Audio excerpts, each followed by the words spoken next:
Bukeli usuku lwenkululeko nolubanjwa rhoqo kaloku Bukeli enyakeni nge-27 ka-April apha eMzantsi Afrika lusuku kaloku where we commemorate the nation's first democratic elections that was held in 1994.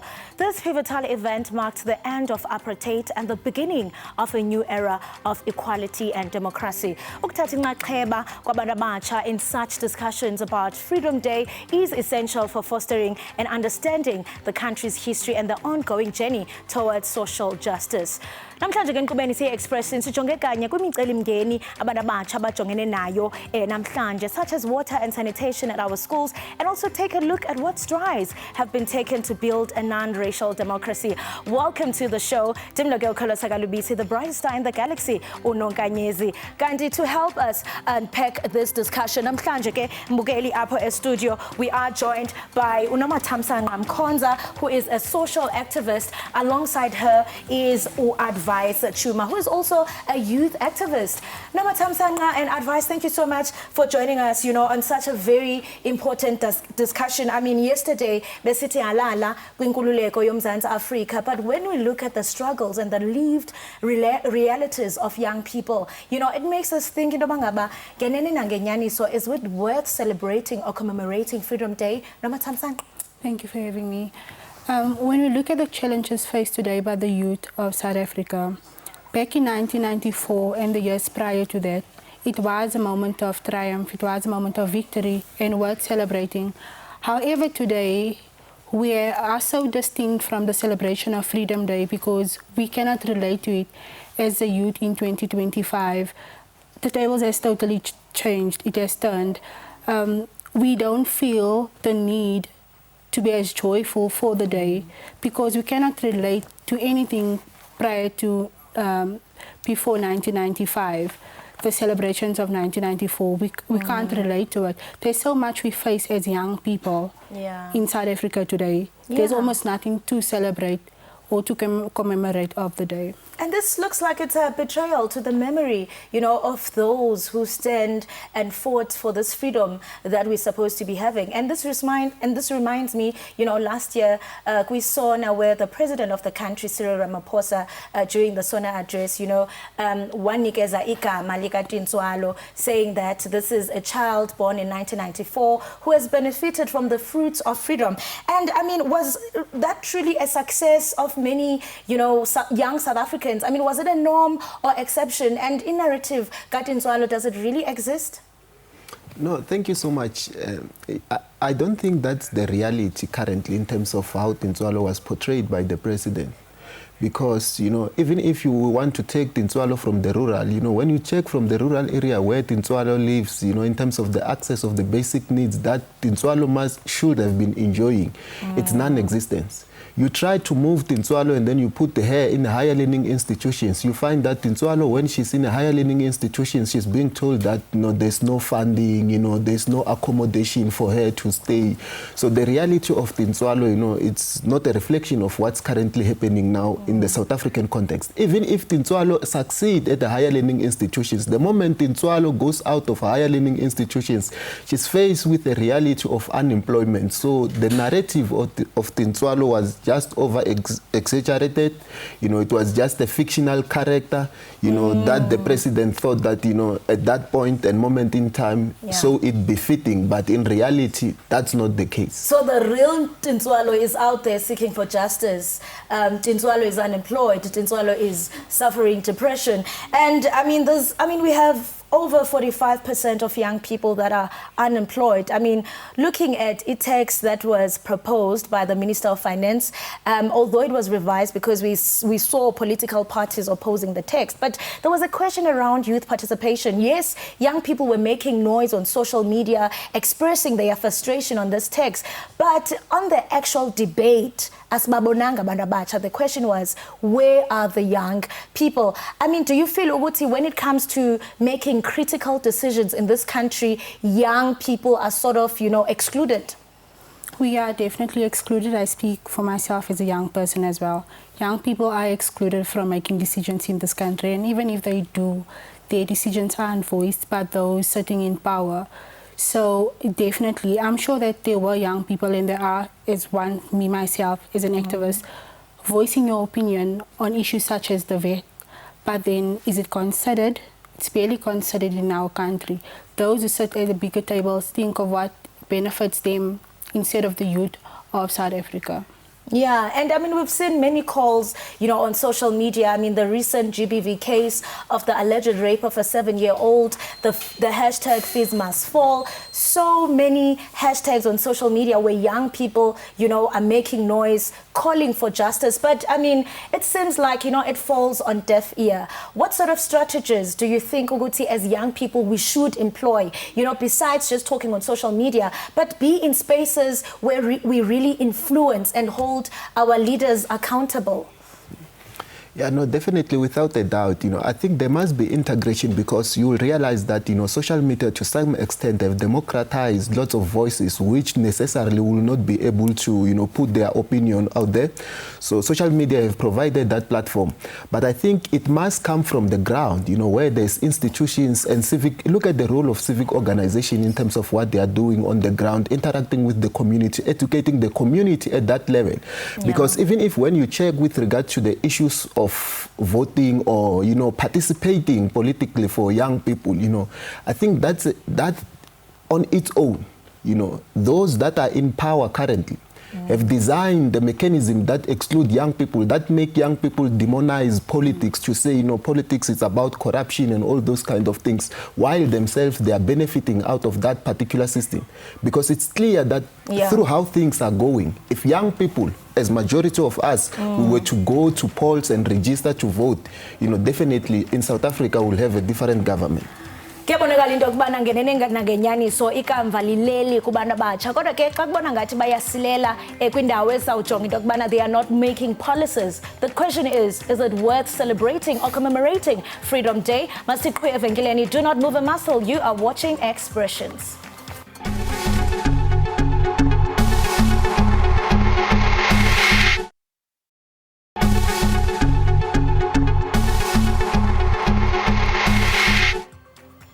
Welcome back. You are still watching Expression. So we've looked a little at what Freedom Day means to young people. But the reality is not everyone is feeling this freedom. Poor sanitation is one of the biggest issues facing our country, but not much is being said about it. In Alexandria, north of Johannesburg, East Bank High School and Senton View High School, learners have been taught under poor infrastructure while also using unhygienic and unsanitary toilet facilities. Let's hear what you had to say on the ground.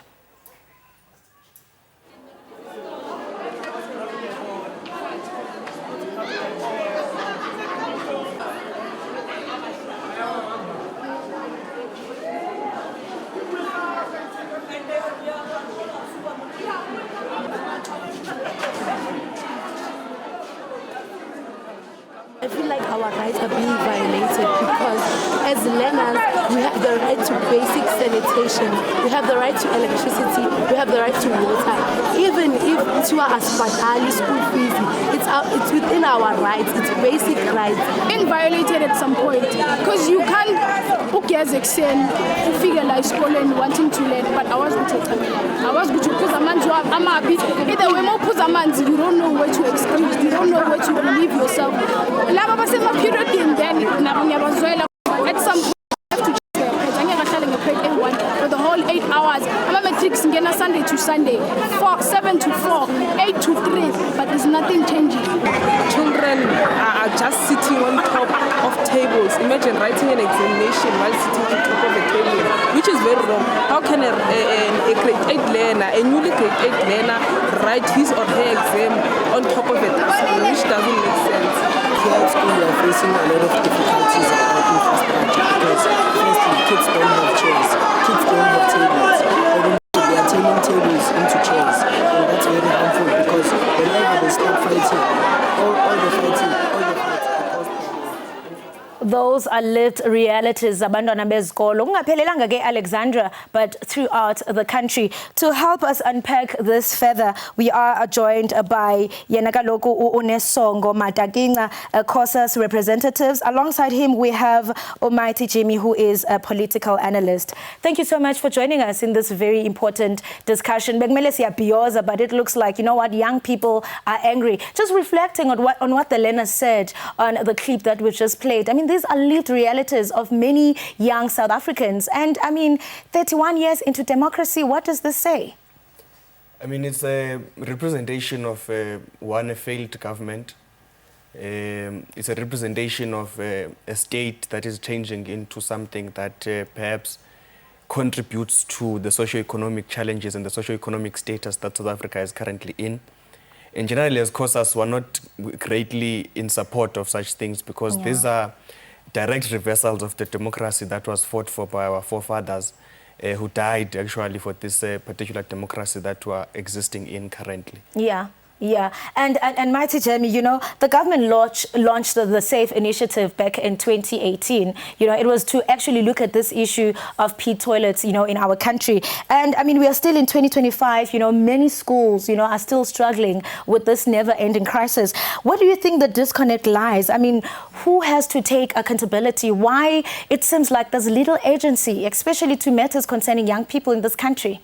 You know what, that's a very important question, and we need to be aware that the greatest failure of the last 31 years has been a failure to educate South Africa. There has been a massive miseducation, while those who have access to private schooling have received world-class education and world-class healthcare. What was supposed to happen, and even if you listen to Nelson Mandela when you were speaking about the value of education, was a prioritization of schools. It's bewildering that a fast food establishment, wherever you are, I'm just going to not mention them just in case of sponsorship issues, but whatever fast food outlet you are in, whether it's Umlazi, Soweto, Hillbrow, or even somewhere in Sandton, they are standardized. Everyone gets the same quality of chicken. Everyone gets the same quality of fries. The question then becomes, why was there a failure to standardize the quality of a school? There needs to be a bare minimum of standards across the schools. Let me tell you a very troubling statistic, because we're still stuck 31 years later talking about toilets, and it's an important conversation. But for instance, in the Eastern Cape, right, while the minister is clapping hands for herself for, you know, the eradication of the pit toilets, in the Eastern Cape alone, 97% of the schools, 97% of the schools do not have a library. And we are talking about a big reading challenge and a literacy challenge and a numeracy challenge. Tell me, if there's another group of people having a conversation 30 years from now, are they going to be able to say that there is any freedom when we look at that particular dynamic, right? Absolutely not, because now, I mean, the Freedom Day falls under, you know, that the country is under the government of national unity, and which brings sort of hope, you know, to other young people, because, I mean, they've dedicated themselves that, you know what, in the next 5 years, we are dedicated, you know, to solve some of the issues that are affecting young people. Is that a betrayal, another 30 years or another 5 years of betrayal? Let me tell you immediately, I think everyone who is young should start thinking outside of the box and outside of dependency on government. If you wait for these people, you'll be like the grandfathers who are still waiting for their RDP houses, which they were promised in 93, 1994. The reality is we've got success stories within the black community. If you look at initiatives like Amapiano, Afrobeats, now these are just entertainment initiatives. But what happened there is that young people did not wait to be given permission to be great, to be given permission to make contributions. If you wait for the government, as things stand right now, the reason why we have this failure is because we have politicians who are operating positions of bureaucracy, technocracy, and management. We need to have people like teachers, doctors, policemen, prioritized in a state, because the measure of a state, right, is not what Sandton looks like. The measure of a state is what does a police station look like, what does a school look like, what does a clinic look like. But unfortunately right now, we can't wait for politicians, we have to do it ourselves. And it looks like, you know, there's lack of young people. I mean, if you look at the parliament, even last year's election, you know, young people did not participate, yet they are the majority, which really shows that, I mean, ukufundisa abantu abatsha is to taking part into politics. Yinto leyo that esilelayo. As COSAS, if you were to have a direct message with the basic Department of Education around this issue for the next 12 months, what do you want them to do to eradicate all of this? We've had a direct conversation, perhaps, with both the Deputy Minister of the department and the Director General of the department. We've had meetings with both of them. And our current issues mainly are around the very difficult to implement curriculum, which they have adopted, in fact, in 1994, and has been in existence now for 31 years, but is not properly implemented in our schools. Such that there is no education on the participation that you speak of in terms of the mainstream politics amongst learners as a whole. Because if you go back to high school, there are a number of learners who are above the age of 18 years and some above the age of 16 years who are not registered to vote and who are not even interested to vote. When you ask them about voting... So there is lack of interest on young people in joining politics. But they don't want to register them. Yeah, you know, on that note, I really want to see what young people are saying around the issue. Should we be celebrating Freedom Day? We do have Mduduzi Mbuli. Mduduzi say, I've never experienced any freedom in this country as the citizen. Instead, I feel like a foreign citizen. We are unemployed even though we went to colleges and universities. I hope for better life and jobs, but we are forced to engage in crime so we can survive. For me, there's nothing to celebrate. Whew. Okay, let's see another one coming from Paula Kato. Paula says, I haven't seen anything for any South African to celebrate after 30 years of lying, stealing, and incompetence. We need new schools, clinics, and jobs. Those in power must please stop stealing from our ordinary South Africans. It's time we build up this beautiful country. Let's see another comment coming from Tepo Chapa. Freedom is meaningless. If our people cannot put food in their stomachs, if they have no shelter, those are the words of Utata Nelson Mandela. There is nothing to celebrate. Let's take one more comment from Bongani Mkubela. Freedom for who? Only politicians are free in this country. The only freedom we have is to vote. Nothing else. These are lived realities. But that are expressing themselves. Jamie, you spoke about, young people need to really stand up. Banga campaign kupela social media. But how do we go about doing this? Because like he said, there seems to be lack of young people participating in politics. How do we go about this? So in the first instance, I think crime, please, please crime. But going further, what kids need to do is they need to get themselves involved in the political system. One of the things I have enjoyed seeing is the participation of young members of parliament, but it doesn't happen by accident. I'm going to challenge Kosas and others to actually call that when you're being registered for matric, you should be registered as a voter. Part of what I was saying before is that, do you know the government doesn't actually, when it's corrupt and incompetent, it doesn't want to help young people to vote. In many of the countries, if you look at North Africa, Central Africa, the youth vote is the most important vote. And the politicians who are challenging the status quo have the support of the youth. Here, what they've done, deliberately, they teach civics in life orientation for 4 hours only in the whole year. That's why you're seeing the lack of participation. Then they make so many obstacles for you to register to vote. At the point at which you get your ID, you should be a registered voter. It should be easy for you to then go online and change your address if there's a change of details. That is the challenge we're facing. Same as having to apply for an ID. The minute you're on your matric, ID but there's so many challenges that young people are facing. Expressions, we make sure to amplify your voices. Send those comments. For now, don't move a muscle. You are watching Expressions.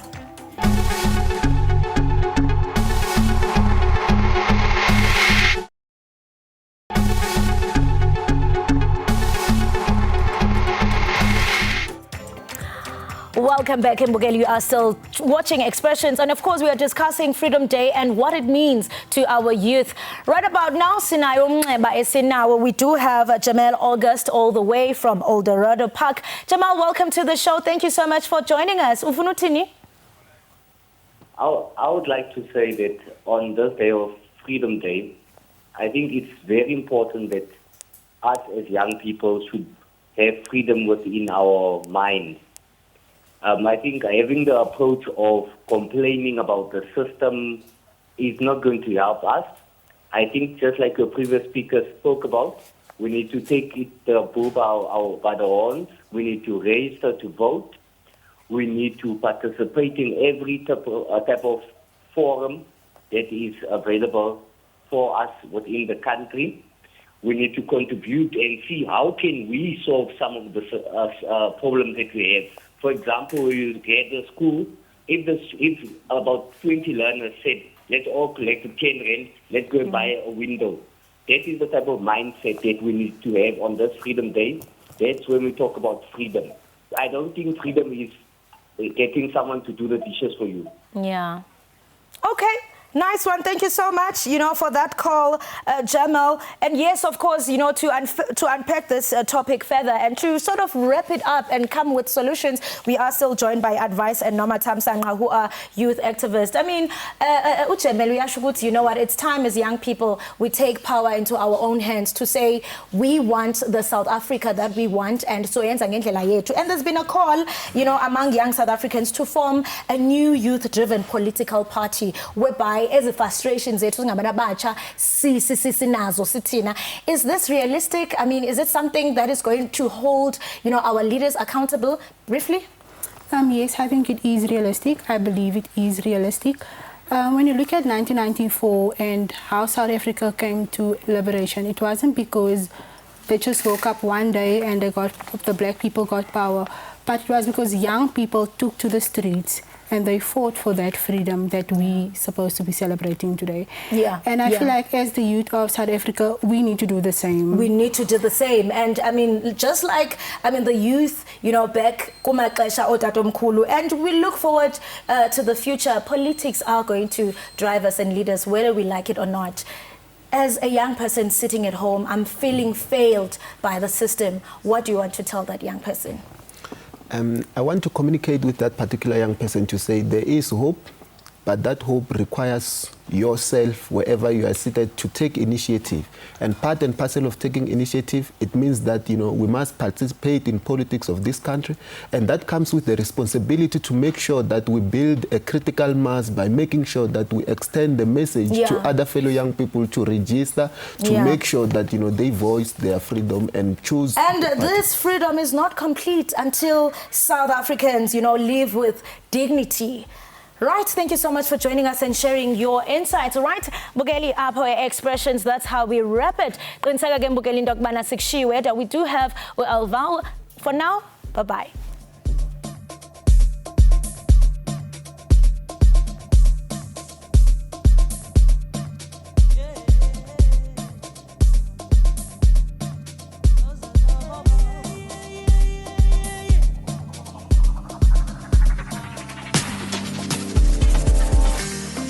Shalami elingoku Talantana Santa Talas and Mangotana Pete Otana Pete Ile Shalami elingoku Talantana Santa Talas and Mangotana Pete Otana Pete